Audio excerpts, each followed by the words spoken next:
Hi everyone, this is Lincoln. Today is 10th of December 2024, Tuesday. This time I want to talk about NVIDIA에 대해서 말씀드리도록 하겠습니다. 엔비디아가 어제 2.5% 좀 새벽에 하락이 있었고요. 중국에서 반독점법 위반을 통해서 엔비디아를 좀 조사한다고 그런 발표가 나왔었고, 미국이 지금 HBM을 수출을 못하게 되니까 HBM을 수출을 못하게 되면 AI라든지 미래 신기술을 하는데 중국도 막대한 지적이 있으니까 이번에는 좀 강하게 반발하는 모양새고요. 그때 한번 말씀드렸다시피 갈륨이나 게르마늄 쪽을 미국에 수출을 못하면서 반도체라든지 AI 쪽에 만들 수 있는 여러 가지 부품들 소재가 될 수 있는 것들을 많이 금지를 시키고 있고, 지금 중국 정부는 이스라엘 멜라녹스를 인수를 하면서 뭔가 여기서 반독점법적인 성격이 있었다 이런 이야기고, AMD도 같이 좀 5.5% 하락을 했습니다. 그래서 어제 우리나라 주가도 엄청나게 많이 흔들렸는데 오늘도 걱정을 많이 했는데 일단은 그래도 조금 오르는 모양새고, 탄핵이라든지 윤석열이 어떻게 좀 퇴진이 잘 빠르게 될 수 있는지 그런 부분에 따라서 시장은 좀 안정을 할 수 있을 것 같습니다. 그리고 시사 이슈로 넘어가서요. 용산은 그냥 패닉 상태라고 하고요. 지금 윤석열과 김건희는 지금 그냥 관사에 집거하고 있고요. 그 다음에 직무실에는 나오지 않고 있고 모든 것이 거의 올스톱된 상태고, 다만 이제 비서실 직원들은 나오기는 나와서 실제 업무는 하지 않고 그냥 눈치만 보고 있는 그런 상황이다 이렇게 나오고, 그 다음에 이제 속속 여러 가지들이 밝혀지고 있는데, 이제 1시 30분에 국회에서 비상계엄을 해제를 하지 않았습니까?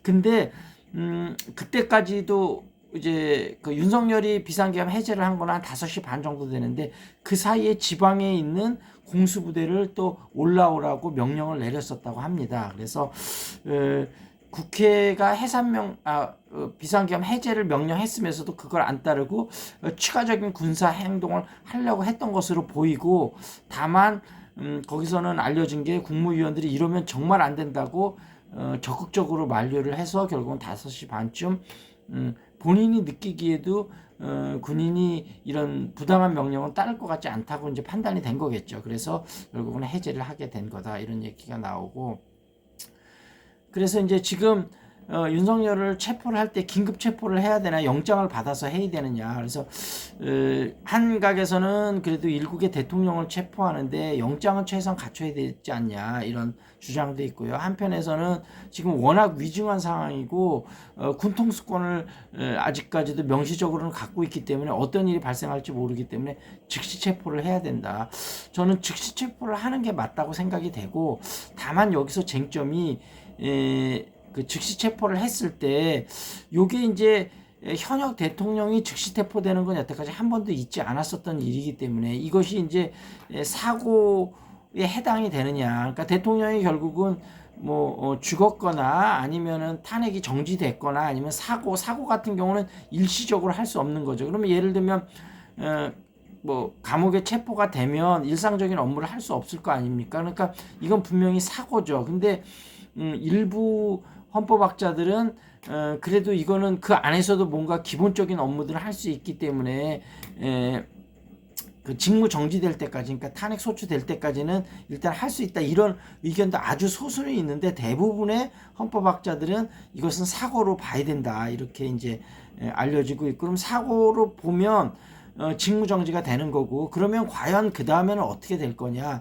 근데 이제 여기서 좀 엇갈리는 것 같아요. 지금 국무총리가 탄핵에 방조했다는 혐의가 있지 않습니까? 그래서 그 국무회의에 참가를 안 했던 국무위원 중에 최고 높은 순위가 해야 된다 하는 얘기가 있고, 일단은 국무총리가 맡아야 된다. 그거는 혐의지 아직 확정된 건 아니기 때문에, 그래서 국무총리나 이런 부분을 빨리 또 국회에서 탄핵을 해서 그 국무회의에 참가했던 국무위원들을 전부 탄핵을 하면 그 다음에 또 순위로 넘어간다. 요렇게 이제 두 가지가 있는데, 일단은 뭐 그것도 굉장히 중요하긴 하지만 지금 윤석열의 직무 정지가 해서 이 사람의 지금 어떤 생각을 하고 있는지 우리가 알 수가 없지 않습니까? 그래서 일단은 이게 우선순위일 것 같고, 그 이후에는 또 국회가 중심이 돼서 그 현명하게 좀 해결을 해야 될 것 같다 이렇게 말씀드리도록 하겠습니다.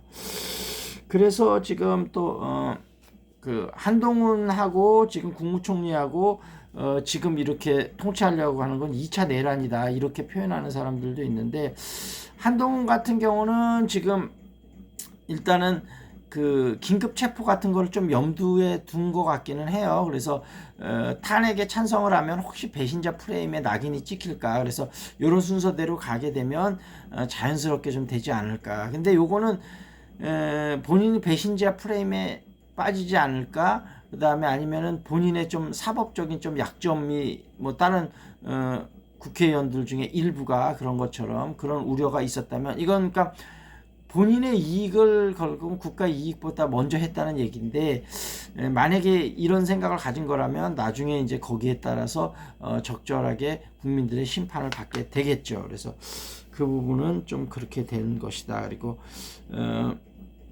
윤상현하고 윤석열의 정신세계가 비슷한 부분이 상당히 많은 거 아니냐. 어제 그 윤석열 발언 파장이 나오면서 그런 얘기들이 나왔고, 북한에서 지금 처음에 그날 계엄이 선포되고 군대가 이동하는 걸 보면서 야, 우리나라 북한을 침공하려는 게 아니냐 이런 의도가 좀 나왔었다 하더라고요. 그래서 윤석열의 정신 상태를 조사해 봐야 된다. 북한이 그렇게 얘기했다니까 정말 좀 답답스러운 상황이고, 북한은 지금 대한민국이 그 정도의 혼란 상황은 아니기 때문에 그런 상황 때문에 비상계엄을 발휘했으리라고는 생각을 못하고 뭔가 국지적인 도발을 하려는 게 아닌가 이렇게 좀 생각을 했었다고 합니다. 그리고 지금 국민의힘이 그 질서 있는 퇴진을 했는데 그것에 대한 어떤 합의가 안 되면서 무질서한 국민의힘이 됐다고 하는데요. 추경호가 이제 사퇴를 하겠다고 강경하게 본인을 밝혔고, 그럼 그 뒤에 누가 돼야 될 거냐, 이거를 놓고 친한계하고 친유계하고 또 여러 가지 다툼이 많이 있다고 하고요. 그 다음에 지금 윤석열에 대해서도 지금 빠르게 직무배제를 시켜야 된다. 수사 결과를 좀 지켜보면서 결정을 해야 된다. 이런 거는 윤상현 의원이 이렇게 주장하고 있는데요.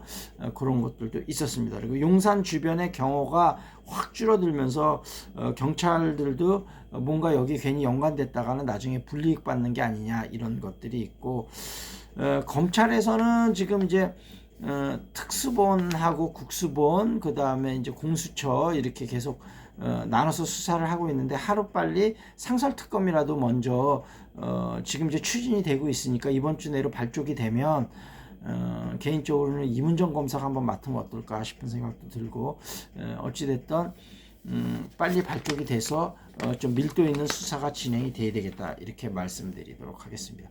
궁금한 종목 있으면 유튜브에 댓글 달아주시고요. 탁구 재테크 영어회화 관심 있으신 분은 연락 주시기 바라겠습니다. That's it. This is Lincoln. See you next time.